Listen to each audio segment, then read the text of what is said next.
Super, super excited about the conversation I'm about to have with two amazing people. So I met this couple, or kind of met. I don't even think I met them in person, but I saw this couple at an event probably 3 or 4 years ago. I think it was right before COVID, so maybe 2019. And this was before I was doing any of the work I'm doing now. So I was only doing business coaching at the time. And so when I saw them at, I think they were like a singles night or singles conference or something, I was like, you know what? I want to work with them one day, not knowing that 4 years later, I would have the opportunity to do that. And so one of the things that I want to do today is introduce them, so that you guys can get to know who they are. But I'm excited because they are the keynote speakers for Divorce Remix 23, which is on July 15th. So we're just 3 weeks away. So if you're one of those people that are like, I'm thinking about getting my ticket, I haven't gotten my ticket, then you need to get your ticket. So I get this question all the time. What is Divorce Remix? So it started as a resource for divorced people, a place that was void of shame and guilt where they could come and get actual practical resources on how to heal after a divorce. And so when I did it the first time, I had a bunch of people who said, April, I've been in and out of these toxic relationships or in and out of these unhealthy relationships, but I've never been divorced. Can I come? And I was like, absolutely. And so really Divorce Remix, and the name may change now in the future, but it really is a place for anyone, man, woman, who is healing from a failed relationship and you are just like, you know what, I'm not quite there. I don't know how to take the next step. I have worked with people who were a year out of a relationship, 20 years out of a relationship, and they were still healing. And so if you are that person that's saying, you know what, I may not have experienced a divorce, but I'm getting out of a toxic relationship, or I have this pattern of unhealthy relationships, and I want to really heal.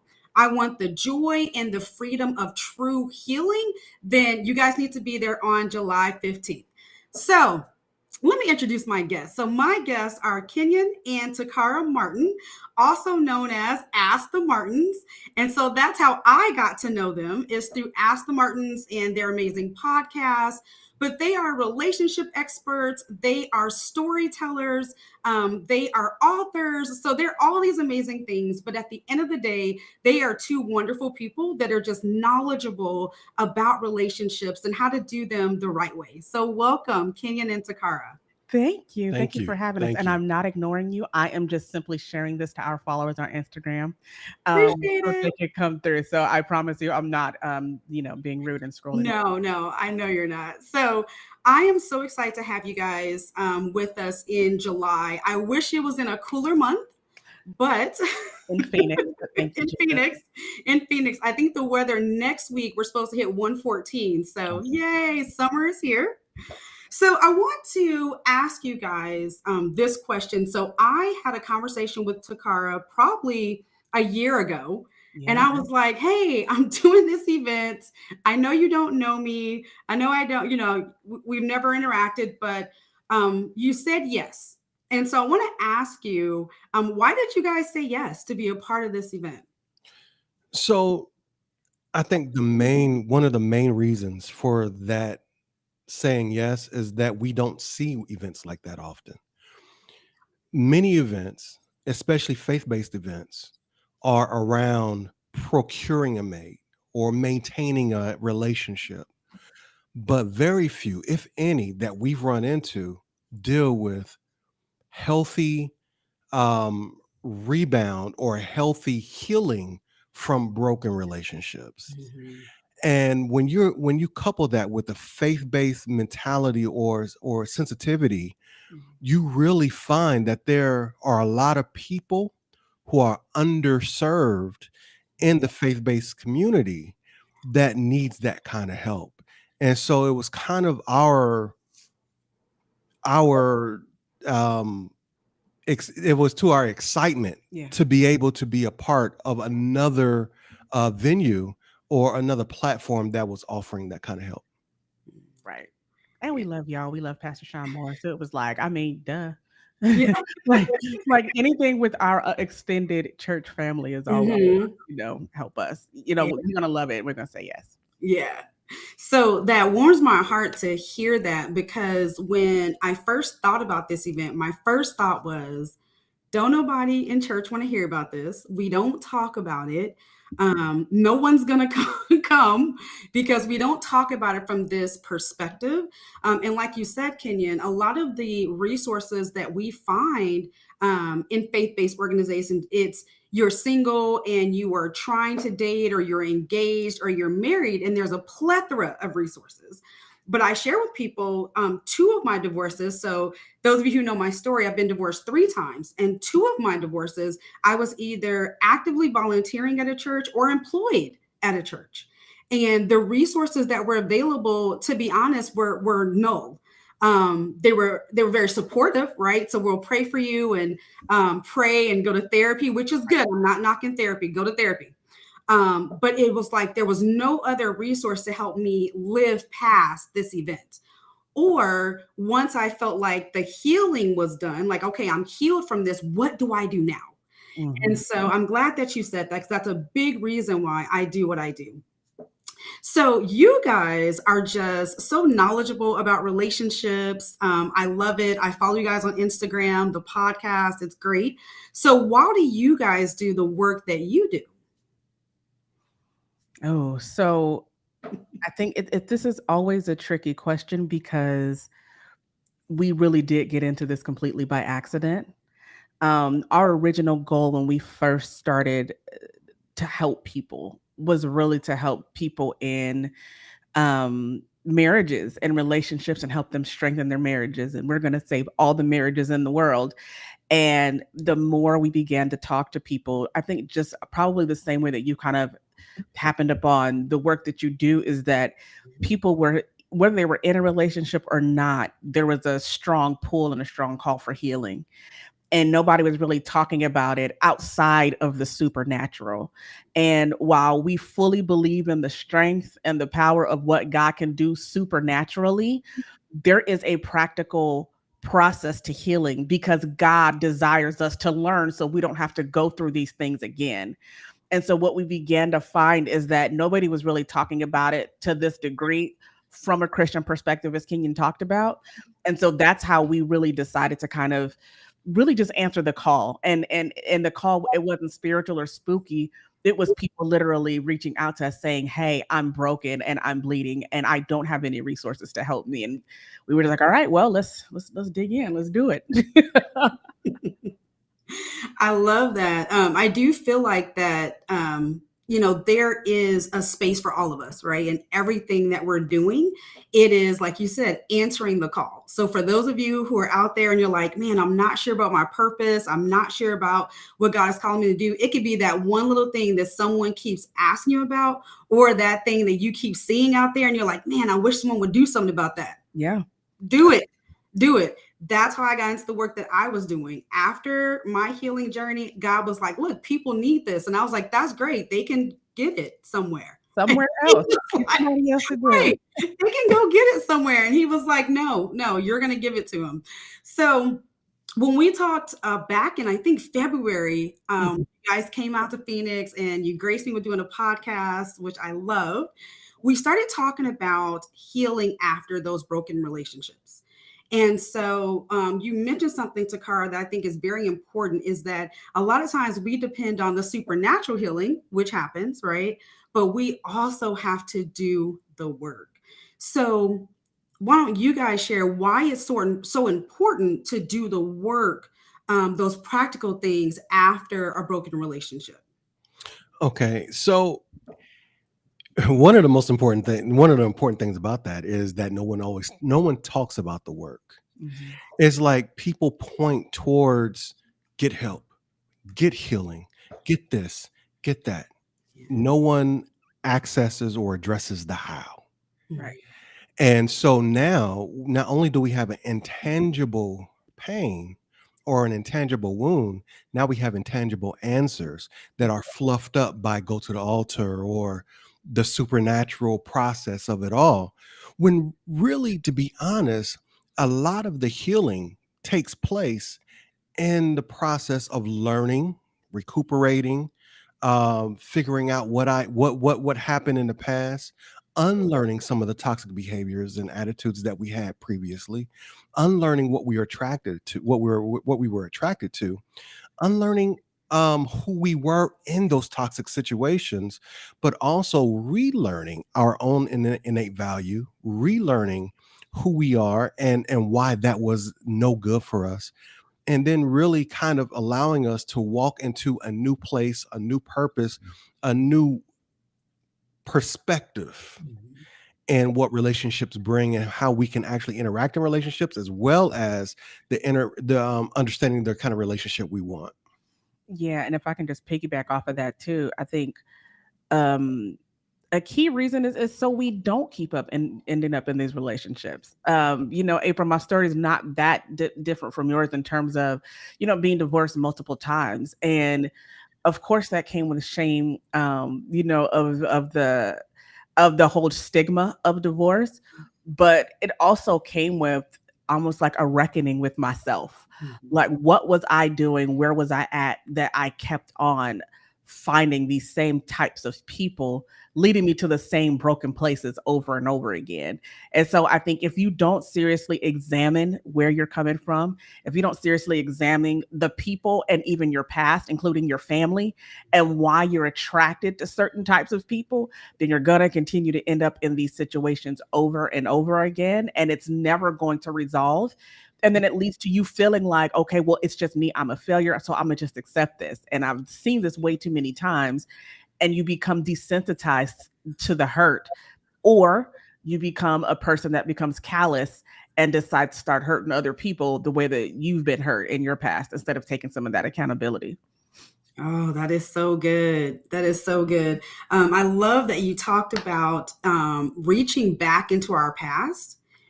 I don't think we realize how much our upbringing, how much our life experiences go into the decisions that we make with picking who we're going to be with who we're going to marry, who we're going to have kids with, the whole nine. And you mentioned something, and I think Kenyon, you said this about relearning healthy relationships. Well, here's the thing though. How many of us actually knew or know what a healthy relationship is, right? And so I think that's a big part of it is some of us have never seen healthy relationships. We've never had those examples. You meet people who grew up in broken homes or dysfunctional, homes where the entire family is dysfunctional, aunts, uncles, and you just haven't seen it. And so I think that's why things like Divorce Remix, the work that you guys do, relationship experts, that's why this work is so important, is because some of us just we don't have to relearn. We got to learn for the first time. Yeah. I met a lady last summer who was 75, and I think she was on her third divorce. And she said, I finally, at 75, said, I'm ready to do something different at 75. So said all that to say, it's never too late. Never too late. I was Never going to too say the late. same thing. That's right. It is never too late. So you guys have this amazing work about around soul ties detox, right? Oh, yeah. Tell us a little bit about that, because we hear like breaking soul ties. Like I've heard it in church and and things like that. But I want you guys to share what that looks like or share what that means. I want him to start this one. So here's the thing about soul ties. We have to be careful with nomenclature, what we call certain things, right? And I will be absolutely honest. Taccara and I was vehemently against going after um, um, or acknowledging soul ties because there was no biblical support for it. However, if someone calls their pain a soul tie, then that's what they call it. And we determined that we couldn't argue against the wording and skip over the pain because we're not really doing any good, but shoring up someone's inner dictionary. So here the thought process is understanding now what soul ties are, how they can be in a certain way biblical. And what I mean by that is we just owned it and redefined it. With that being the case, it's understanding how God made you, for relationship, how God made you in his image for relationship, then realizing how relationships react and respond to us, because God didn't make us flesh on accident. Right. There are reasons why we have blood and bones and muscles and tissue and organs and biochemical processes that actually regulate our emotional interactions with other people. And so those biochemical processes can also be intertwined with toxic situations that allow us to become habitually attached to other people. And so no one really took that route and no one really knew that. So we became, for lack of a better word or a way to say it, we became experts in that area. Okay. And then where therapy was necessary, we pushed it over to some of our therapeutic allies. But we just became very focused on that as being an avenue towards the healing. Yeah, and I mean, I think the Soul Ties Detox is probably one of our proudest pieces of work, because when we initially started pushing it out, it did, reach therapists and they were referring it to their clients. We had therapists actually coming to us because their client brought it to them and was like, and the therapist was like, oh, dang, I need this too. And so it turned into something, I think, bigger than what we anticipated, because we were finally giving language to hurt that wasn't being addressed at the altar. And people were going to get saved, they were going to get redeemed, they were going to get delivered. And every time they walked away, we started seeing the hopelessness that people would say, like, if God didn't heal me, then I must be doing something wrong, or my faith isn't strong enough, or something, especially when you have those rebound situations where they kept going back to the same person. And for us, it became really important, like Kenyon said, to stop arguing with semantics about, well, soul ties ain't in the Bible, you need to be healed. Well, no, God designed you this way, and he designed us for perfect relationship with him. Sorry. These storms, girl. He designed us for these perfect relationships with him, and then he wanted us to mirror those relationships here on earth. Yeah. And those relationships were designed so that they were never supposed to be broken. Yeah. But when that happens and you see these people running around and getting broken down, and the church doesn't have any practical tools to address this, that became really our work, our life's passion for the last, almost 8 years. Yeah. Yeah. And you guys have done an amazing job. I remember being at that singles night, and I remember hearing you guys talk about soul ties and talking about the chemical connections and things like that. And I'm one of those people that as a kid, I was always like, why? But why? But why? Like, you couldn't just tell, but why? And I remember listening to you guys, and it was one of the first times I had heard a soul ties discussion, and I went, well, that makes sense. Absolutely. And so I love the work that you guys are doing because it just makes sense. And, that's my goal with a lot of the work that I do as well, is that we, I think, overcomplicate, for lack of better words, healing sometimes. It's, stand on your head, read, 8 books, run around. And it's like, wait a minute. There's just practical things that you can do to heal. Yeah. So I love the practicality of it. Yeah. And I think even the practicality of it all is still frustrating for many people, right? Because it's not easy. It would be easier for me to go to the altar, pray, speak in tongues for a little while, and then get up and be completely delivered. But Kenyon wrote in the book, like, that's not how God works, and that's not how healing works. Like, if we're genuinely saying, God, I want to be healed from this, we're also telling him, I'm ready to turn away from whatever keeps me going back to these situations.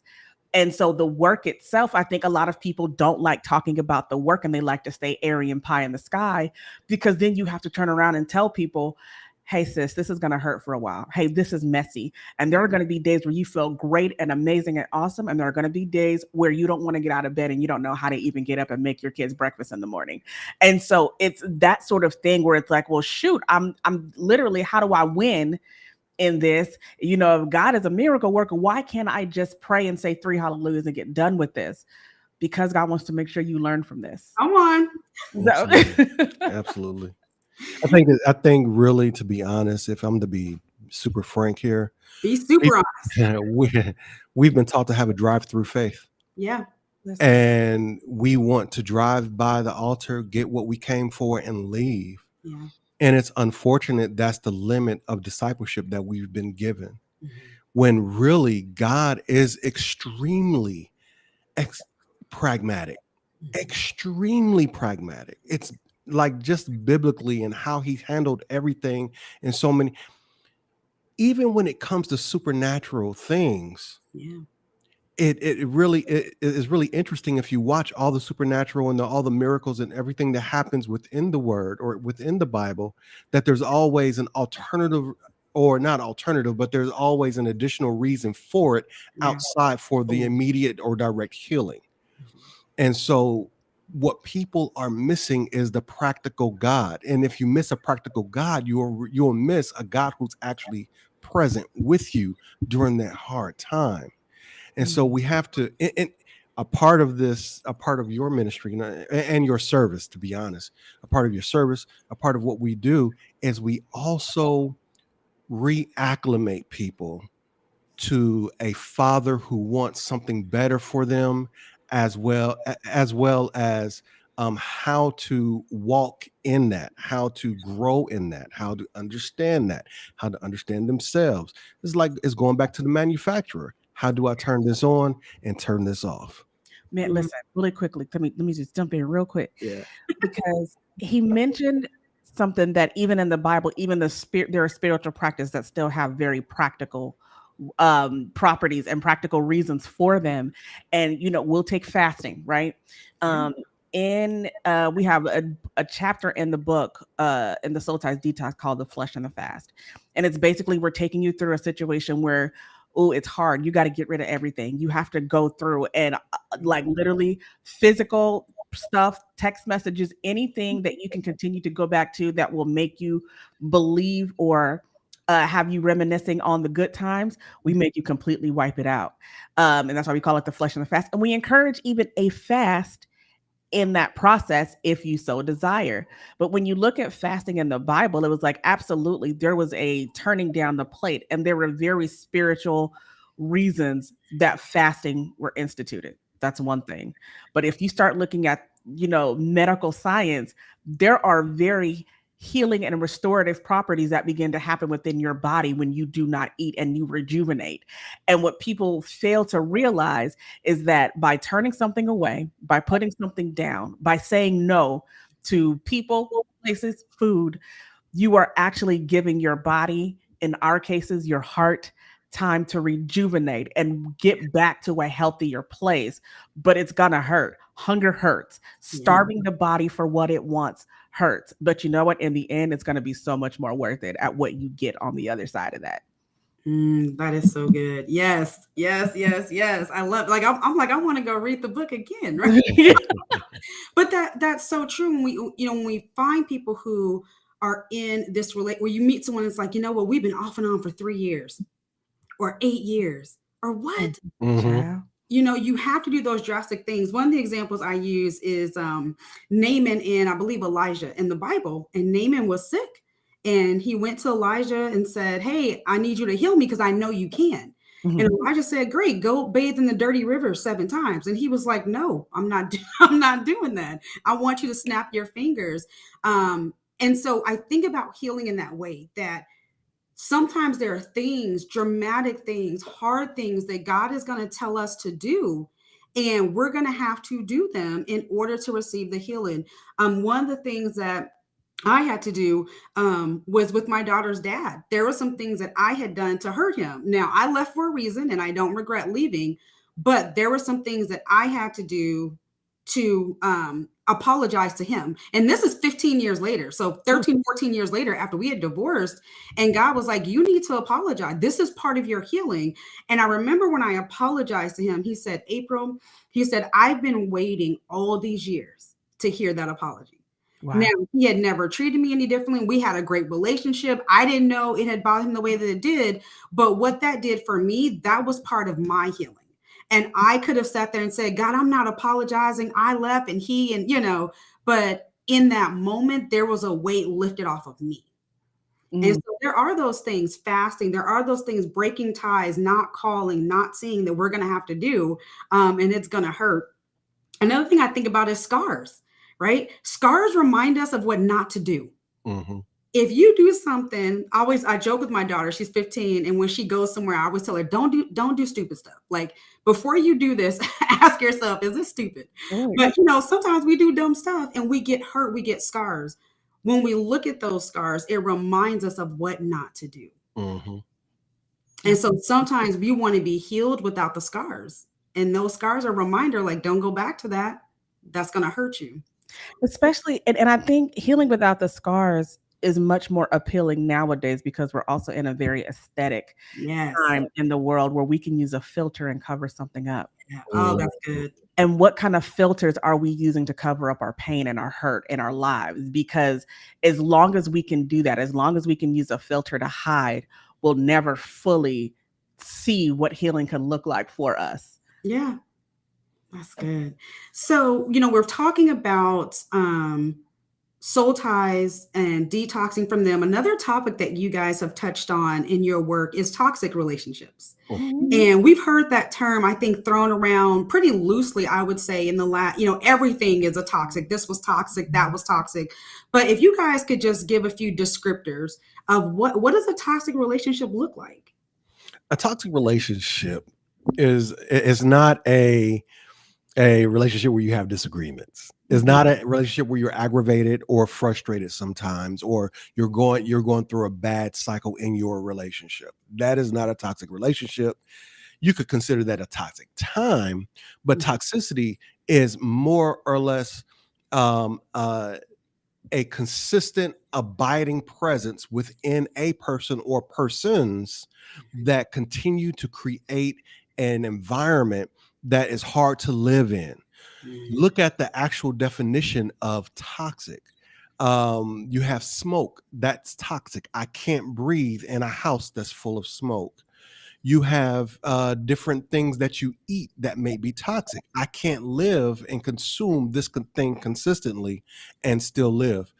So toxicity is about being in the environment with the behavior and the actions and the mentality that threatens your ability to survive, or the ability for the relationship to survive, or both. Yeah. And I think too, part of the reason why we began to be drawn to this, number one, because we're both, survivors of those type of relationships, but I think the hardest thing for a person to acknowledge is that they're in a toxic relationship or sometimes even an abusive relationship, because it is so insidious, because of how it begins and then how it ends up. A toxic relationship does not start off toxic. It starts off with everything that you never knew you wanted in a relationship.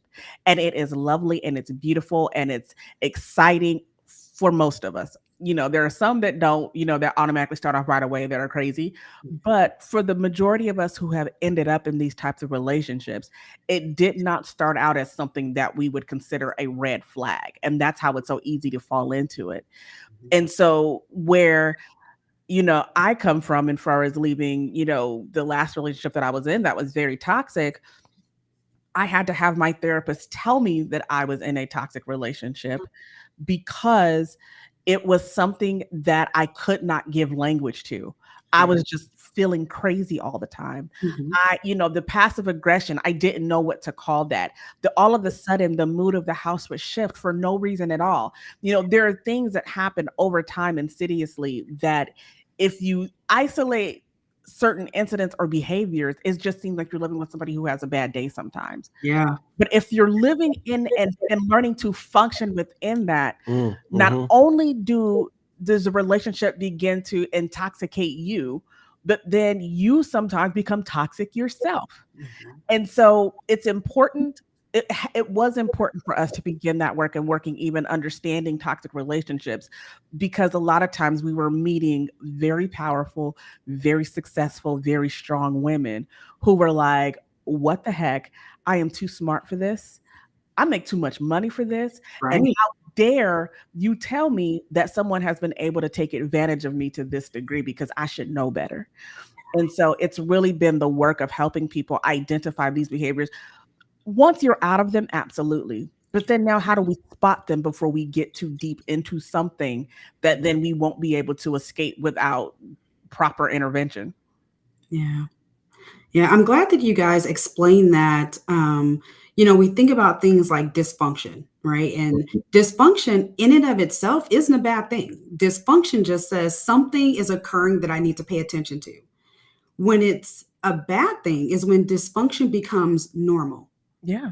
That's it. When that just becomes your everyday life, then it's an issue. And I believe that toxic relationships are very similar, right? Like you said, they start off great and it's beautiful. And then all of a sudden there's this one thing that changes, then the next thing that changes. And before you know it, like you said, you feel crazy.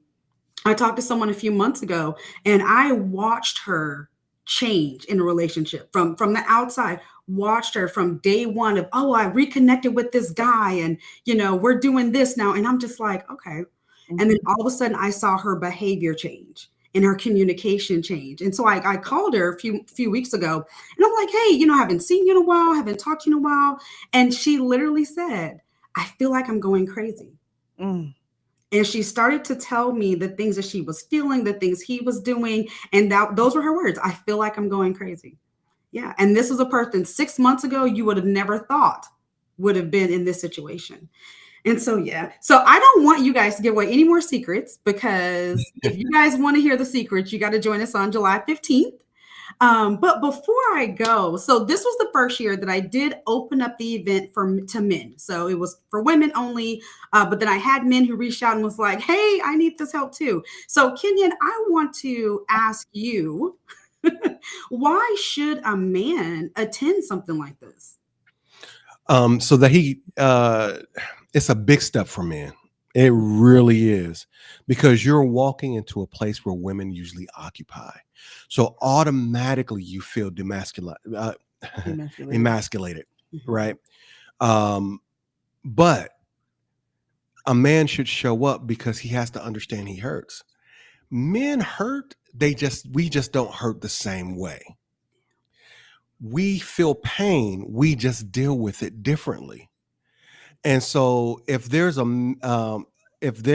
an opportunity to understand, number one, that I can hurt, number two, that there are ways to deal with that hurt, and number three, possibly another man leading the charge, saying that these are things that you can do as a man in order to alleviate or work through that hurt. There is no reason why you should not show up. What we don't want you to do, April, while you were talking about that previous young lady and how you had to call and check up on her, oftentimes when we move into certain relationships, we're also making choices that we hope is the better choice. Coming out of that relationship or now surviving that relationship, now we're captured by humiliation. And for men, we call it ego, but it's really humiliation that keeps us captive to our own pain. And so men should not be afraid. I often talk to men, and I know men, and I'm like any other man. And a lot of our conversations are DM conversations. They're in the still of the night. How my man went to Jesus under the under the radar, like, hey, listen, what's this born again thing about? Right. But the thing is that that's okay as long as you come to get it. But come and get it. Don't sit there with your pain too much longer, because what happens is it becomes what we talked about previously, a norm, and you're going to do it again. Yeah. Thanks for sharing that. I love you guys so much. And I thank you again for your time today in the midst of a thunderstorm. Listen, it's ugly. That ain't nothing but God co-signing. Let's go. Amen. So listen up, y'all. If you want to hear more of this goodness, Then join us on July 15th for Divorce Remix. You guys can hop over to divorceremix.com and get registered. But I'm telling you, if you thought this was good, just you wait. It is going to be amazing. So thank you again, Kenyon and Taccara, and I will see you guys on the 15th.